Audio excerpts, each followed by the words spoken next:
નમસ્કાર વિદ્યાર્થી મિત્રો, આજના વિડીયોની અંદર આપણે ધોરણ 9 વિષય ગણિતનું બનાસકાંઠા શાળા વિકાસ સંકુલનું પેપરનું સોલ્યુશન કરીશું. તો પ્લીઝ મિત્રો વિડીયોને અંત સુધી જરૂરથી જોજો. જે વિદ્યાર્થીઓને પેપર બાકી હોય એ પણ આ વિડીયોને જરૂરથી જોજો, કારણ કે એમને પણ આ પેપરની અંદરથી ઘણા બધા પ્રશ્નો કામ લાગશે.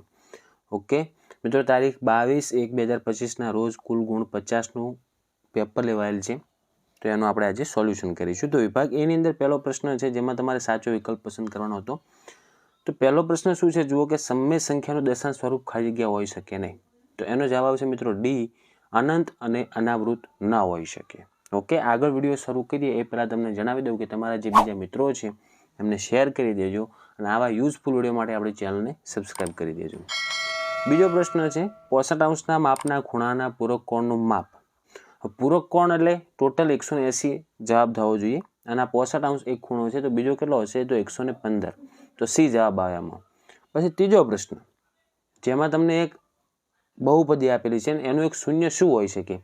તો એનો મતલબ શું કે એની અંદર તમે એવી આ ચાર ઓપ્શનમાંથી કઈ કિંમત મૂકો તો જવાબ 0 થાય. તો એમાં જવાબ આવશે ડી, -1 એ એનું એક શૂન્ય થશે.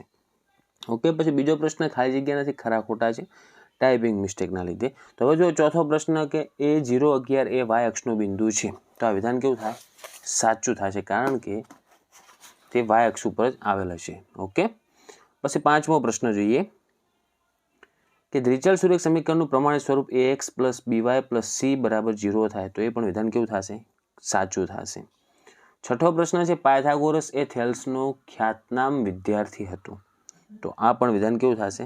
સાચું થશે.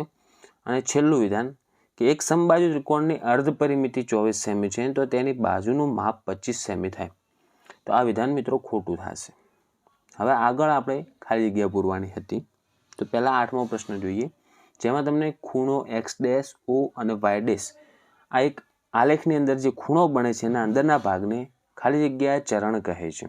તો એમાં જવાબ આવશે ત્રીજું ચરણ કહેવાય. ઓકે, નવમો પ્રશ્ન છે કે 3x + 5y = k એક ઉકેલ એનો શું આપેલો છે ઉકેલ કે 3 અને -3 હોય તો k ની કિંમત કેટલી થાય. તો તમારે જે 3 પહેલું દેખાય છે x ની કિંમત થાય અને -3 ની y ની કિંમત થાય. સાદુરૂપ આપશો તો તમને k ની કિંમત મળશે -6. ઓકે, તો નવમામાં જવાબ આવશે -6. પછી 10મો અને 11મો એક જોડકા છે. તો જુઓ પહેલું શું આપેલું છે વિભાગ એની અંદર કે ત્રિકોણના ત્રણેય ખૂણાના માપનો સરવાળો કેટલો થાય. તો બધાને જ આવડતું હશે કે ત્રિકોણના ત્રણેય ખૂણાઓનો સરવાળો થાય 180. તો એમાં જવાબ આવશે મિત્રો બી.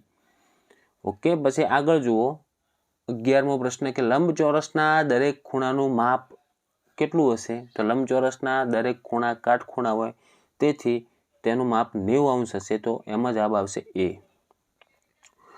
પછી જુઓ તમારે ટૂંકમાં જે પ્રશ્નો આપેલા હતા અને હવે જે વિદ્યાર્થીઓને પેપર બાકી છે એ વિભાગ મુજબ તમે સ્ક્રીનશોટ લઈ લો. વિભાગ બીનો પણ સ્ક્રીનશોટ લઈ લેજો.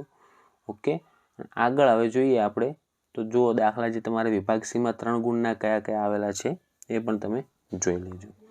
ઓકે, જે વિદ્યાર્થીને આપણી ચેનલની અંદરથી જેમણે પણ જે વિદ્યાર્થીઓને હેરોનનું સૂત્ર તથા પ્રશ્ન પૂછાયેલા છે તો એમને આપણી ચેનલની અંદર ઓલરેડી એના વિડીયો બનાવેલા છે. તો એ વિડીયો તમે ન જોયો તો એની લિંક હું આ વિડીયોની નીચે ડિસ્ક્રિપ્શનમાં મૂકી દઈશ, જેથી તમારે વાર્ષિક પરીક્ષામાં પણ તમને કામ લાગશે. ઓકે, તમારે કેવું પેપર ગયું છે એ કોમેન્ટ કરજો. આજના વિડીયો માટે આપણે આટલું જ રાખીશું. આશા રાખું છું મિત્રો વિડીયો તમને ખૂબ જ યુઝફુલ થયો છે. તો પ્લીઝ વિડીયોને લાઇક કરી દો, બીજા મિત્રોને શેર કરી દો અને આવા યુઝફુલ વિડીયો માટે આપણી ચેનલને સબસ્ક્રાઈબ કરી દો. હવે મળીશું આપણે નેક્સ્ટ વિડીયોમાં. Thank you so much for watching my videos. Thank you so much.